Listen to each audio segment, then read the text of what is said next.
Sacré épisode pour la série Ahsoka, c'est le moins que l'on puisse dire avec cette rencontre Anakin-Ahsoka dans ce qui semble être le monde entre les mondes. Ce que je viens de voir, c'est pour moi la définition même de ce que devrait être une œuvre Star Wars. Je ne dis pas ça simplement parce que Anakin apparaît dans l'épisode, mais parce que Filoni s'est proposé un show qui contient tous les ingrédients d'un bon Star Wars, mais également parce que sa série est très profondément liée aux événements Star Wars qui la précèdent, en particulier la prélogie, mais aussi parce que ce qu'il nous propose, c'est un voyage, une aventure qui nous fait explorer de nouvelles choses, fait émerger de nouveaux personnages, tout en étant extrêmement respectueux du matériau de base. On ne se contente pas d'explorer l'univers Star Wars préexistant, comme c'est le cas dans Andor, même si j'ai apprécié Andor, mais on va vers quelque chose de nouveau, on bâtit quelque chose de neuf, on fait émerger des personnages charismatiques, comme c'est le cas du petit Jacen, dont je pressens que puissante est la force en lui. Bref, assez bavardé, vous l'aurez compris, j'ai énormément de choses à vous dire, donc c'est parti pour le décryptage des scènes les plus intéressantes. Et avant d'aller plus loin dans cette vidéo, je vous invite à vous abonner, à liker et voir le summum de la contribution, partager cette vidéo sur vos réseaux sociaux, car ceci est vraiment très important pour le développement de la chaîne et en particulier dans l'objectif que je me suis fixé d'atteindre au moins le premier palier du YouTube Game, à savoir obtenir les fameux 1000 premiers abonnés. Ceci me permettra de produire du contenu plus long, plus régulier et de meilleure qualité. Nous ne sommes pas des Jedi. Et on skippe l'intro et on passe directement à la scène qui nous intéresse le plus, à savoir la rencontre Ahsoka Anakin dans le monde entre les mondes. Du moins jusqu'à preuve du contraire, c'est bien le lieu dans lequel il se trouve. C'est assez dingue comme chaque ligne de dialogue entre les deux me donne l'impression d'une énigme à résoudre pour en comprendre la véritable signification ou simplement révéler l'évidence même de ce qu'ils évoquent. Ahsoka fait remarquer donc à son ancien maître qu'il n'a pas changé niveau visuel, mais Anakin lui rétorque que pour elle, en revanche, ce n'est pas la même chose. Si cela peut paraître comme une simple provocation entre les deux vieux amis, on peut aussi y voir le fait qu'Anakin nous ait montré de la manière dont Ahsoka l'imagine et l'a vu pour la dernière fois juste avant le siège de Mandalore, juste avant la bataille de Coruscant menant au tout début de l'épisode 3. Ceci est un détail qui a sûrement son importance, car Anakin en fantôme de force, à la fin de l'épisode 6, ne nous est pas montré de cette façon. Ce qui me laisse à penser qu'en fait, on a bien affaire à une projection d'Anakin ou d'un Anakin qui serait dictée par l'esprit d'Ahsoka. Les règles qui régissent le monde entre les mondes sont mystérieuses et complexes. Nous n'avons pas encore toutes les informations concernant cet endroit, mais on peut par déduction et logique en déterminer quelques-unes. Par exemple, on peut dire que certaines choses s'y passent et nous y sont révélées en fonction de la personne qui se trouve à l'intérieur. En effet, quand Ezra était dans ce plan hors de l'espace et du temps, il y voyait des événements qui le concernaient directement. Il ne voyait pas de choses dans lesquelles il n'était pas directement impliqué. De fait, on peut se questionner sur la nature de cet Anakin. Est-ce son esprit qui attendait sagement son ancien Padawan, ou bien est-ce une simple projection mentale d'Ahsoka? On essaiera plus loin dans l'épisode d'avoir un début de réponse à ce sujet. Quoi qu'il en soit, Anakin demande ensuite à Ahsoka si elle se rappelle de ce qui lui est arrivé et cette dernière semble avoir perdu la mémoire. Mais elle se rappelle assez vite de l'auteur de ce qui semble être le coup fatal, l'ayant conduit dans ce lieu mystérieux. À l'évidence, il semblerait qu'elle soit morte, du moins entre la vie et la mort, si on se fie à ce que semble dire Anakin, ce qui confirme une des théories à ce propos, et ça soulève donc un tas de questions, en particulier si le monde entre les mondes est également un endroit dans lequel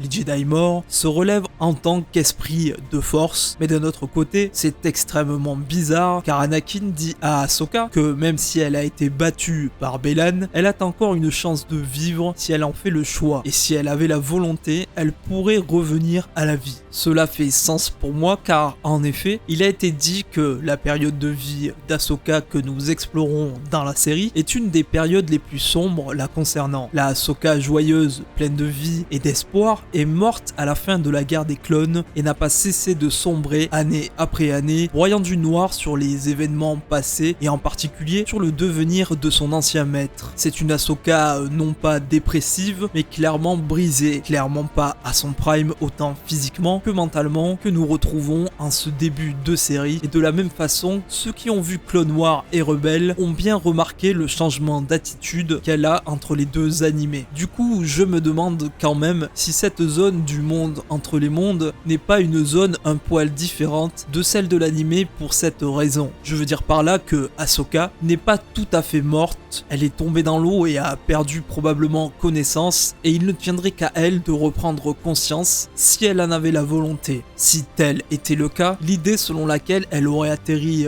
dans cette zone grâce à un portail caché lié au temple et dont elle aurait emprunté sans faire exprès dans sa chute se révélerait donc fausse. Quoi qu'il en soit, Ahsoka et Anakin croisent les sabres pour se livrer à un duel et qui, je dois dire, m'a vraiment fait kiffer, c'est le moins que je puisse dire. J'ai rien à dire sur la chorégraphie, Hayden, l'acteur incarnant Anakin, n'a clairement pas perdu de sa superbe, Rosario Dawson l'accompagne de fort belle manière. Le seul truc que l'on peut regretter, c'est que ça ne dure pas assez longtemps, mais le problème c'est que quand c'est bon, c'est jamais assez long. On retrouve ensuite la scène de Hera et Jacen, dont le fils semble avoir un avenir prometteur avec la Force.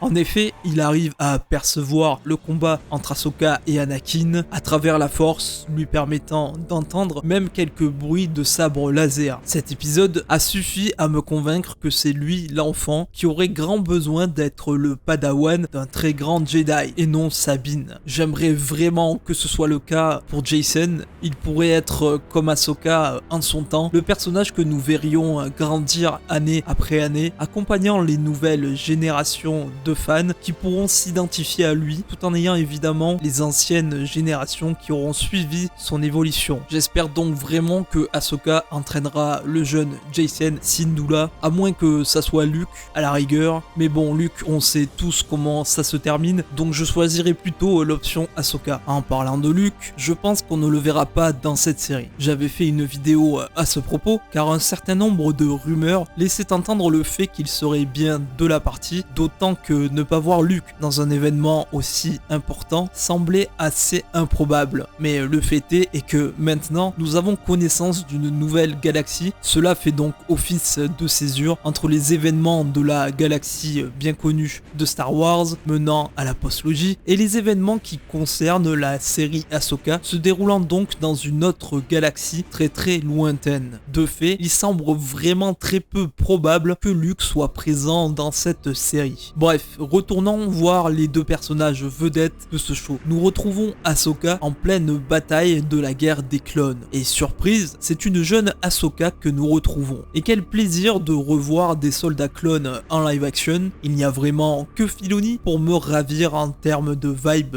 prélogiste. Mais rien d'étonnant à cela car c'est clairement le monsieur prélogie. Fait intéressant dans cette scène, ce n'est pas un flashback à proprement parler. On n'est pas réellement en train de revivre une scène de la guerre des clones, on est plutôt dans ce qui serait la mémoire d'Ahsoka, donc altérée par le temps et brumeuse comme cela est le cas au niveau de la direction artistique. Pour le dire plus simplement, on serait dans une sorte de rêve.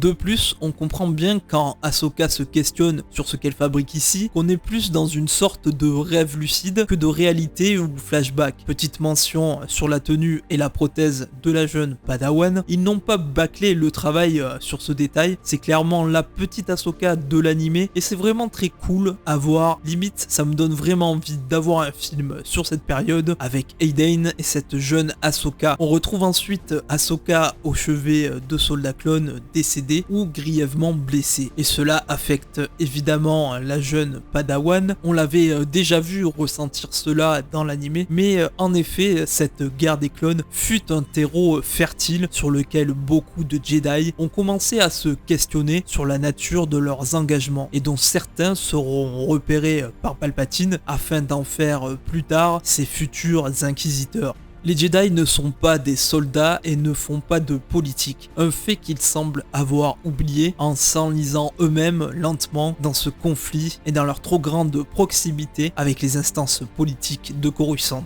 Toutes ces morts de clones sont évidemment plus difficiles à encaisser pour une Ahsoka en plein début d'adolescence. Par la suite, nous la retrouvons donc dans une scène à la toute fin de la guerre des clones, et plus précisément pendant le siège de Mandalore, siège que vous pouvez revoir dans l'excellentissime saison 7 de Clone Wars. C'est donc une Jedi accomplie que nous retrouvons, bien que n'ayant pas été promue au rang de chevalier Jedi. Sur le papier, elle est donc toujours au rang de Padawan. Je sais que dans mes précédentes vidéos, certains en commentaire me faisaient remarquer qu'elle avait été promue par le conseil Jedi avant qu'elle ne prenne la décision de quitter l'ordre. Mais je n'en démords pas, car pour moi, cette promotion n'était valable que dans le cas où elle réintégrait l'ordre. De plus, le fait que Anakin lui propose de finir sa formation démontre que de son point de vue, elle n'en a pas fini. Et c'est également le point de vue de Ahsoka qui le dit à plusieurs reprises, Anakin n'a jamais fini ma formation. Bref, retournons à nos moutons. La scène nous montre donc des Mandaloriens avec leurs casques à pointe. Ce sont, pour ceux qui l'ignorent, les Mandaloriens qui ont suivi Maul conformément à leur code.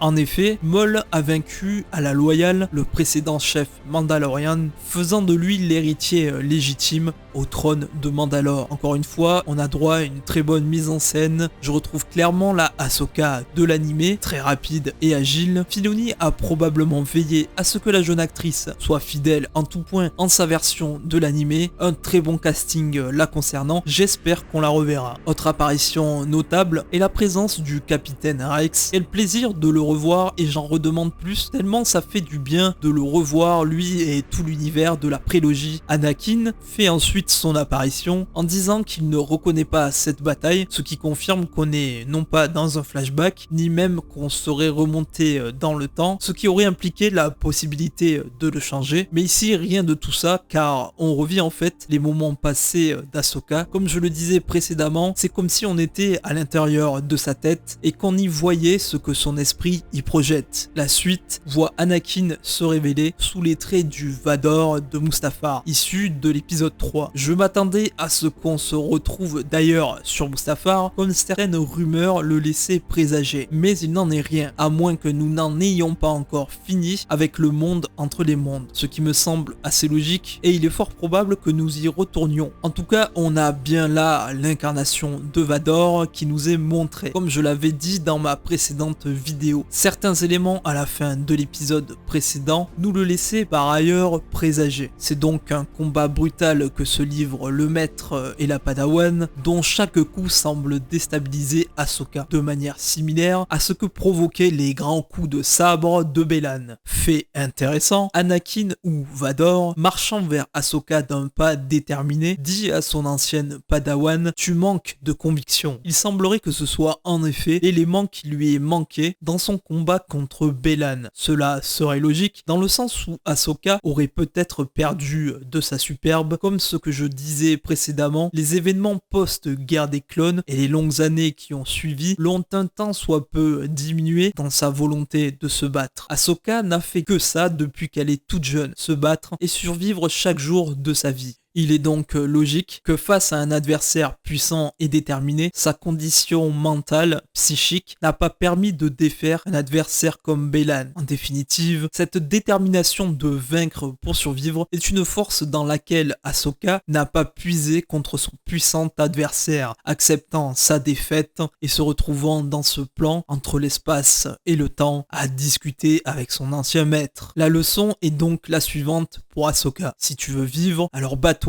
avec conviction ou meurs. C'est raccord avec ce qu'il lui dit dans la précédente vision. C'est donc une question de volonté et d'espoir qui manque à Ahsoka. Et en choisissant la vie, c'est qu'elle a accepté donc de le faire. On y voit ensuite Ahsoka être immergée dans l'eau et en ressortir de l'autre côté dans le monde réel. On peut assez facilement y voir une signification biblique dans laquelle l'eau y symbolise la vie, ainsi que le fait d'être plongé dans de l'eau et d'en ressortir représente une renaissance. Ainsi, nous assistons à la renaissance d'Ahsoka et cela se traduit aussi bien visuellement que mentalement. En effet, la nouvelle Ahsoka est vêtue d'une robe blanche et d'un état d'esprit bien plus positif et empli d'espoir. Une Ahsoka très souriante ayant enfin fait la paix avec son passé. Ceci est aussi une référence à la transition de Gandalf après son combat contre le Balrog, devenant Gandalf le Blanc, comme je l'expliquais dans ma précédente vidéo. Le Balrog était l'adversaire à affronter pour Gandalf afin d'accéder à de nouveaux pouvoirs, là où Anakin, ou plus largement les démons du passé d'Ahsoka, représentaient le Balrog qu'elle devrait affronter. Une épreuve donc qui fera d'elle une Jedi bien plus puissante, en particulier si elle venait de nouveau à rencontrer Bélan ou tout autre adversaire. Bref, j'ai adoré cette scène. Il y a tellement à dire, il y a tellement aussi de nouvelles questions qui en émergent. Mon seul regret, évidemment, est que cela soit si court, mais ce sera probablement le cas de toute la saison, car Disney ne semble pas vouloir investir tant d'argent que ça dans ces séries afin de les rendre plus longues, plus consistantes et plus ambitieuses visuellement. Espérons en tout cas que le film du Mandoverse bénéficiera d'un budget conséquent afin de conclure magistralement tous les arcs narratifs ouverts par les différentes séries du Mandoverse. Allez, il est temps de conclure sur la dernière scène mettant Ahsoka, dit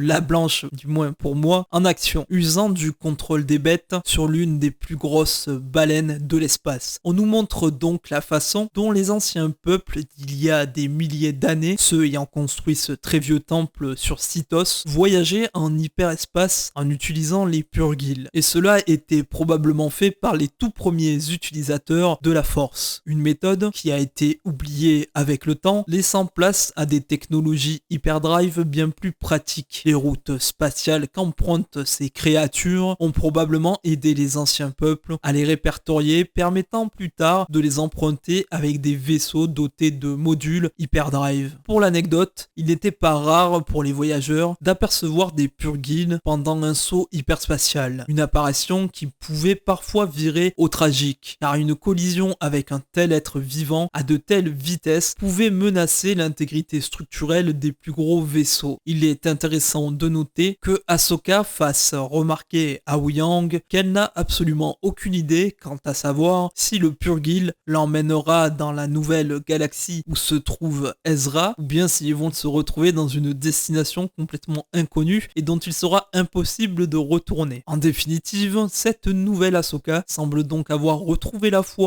dans la Force, se laissant guider par celle-ci. Et c'est ici que s'achève cette vidéo, possiblement une des plus longues de la chaîne, faudra que je vois après montage. En tout cas, c'était un plaisir cet épisode et ce fut particulièrement inspirant. J'espère qu'il vous aura aidé à comprendre ou à voir certaines choses qui vous auraient échappé. En attendant, chers amis Sith et Jedi, à la prochaine.